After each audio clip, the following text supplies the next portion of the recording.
Welcome back to this video. If you use Brave Browser, in this video I will show you how to simply customize your home widget in your Brave Browser. So let's see. But before we dive into tutorial, if you find this tutorial useful and you are very new to this channel, remember click on that subscribe, turn on the notification bell for more useful tutorial like this. So with that being said, let's get started.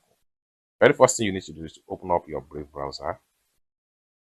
The next thing you need to do is to click on these three dots from the bottom side right here. The next thing you need to do is to simply scroll down and go to settings.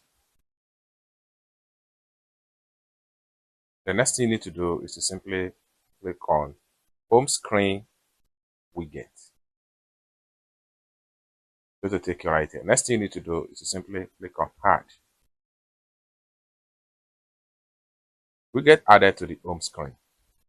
It's as simple as that. By the time you exit from your Brave Browser, then you have sweep this way and you have your Brave Browser widget in the home screen right here. It's as simple as that. I hope you really got value for this video.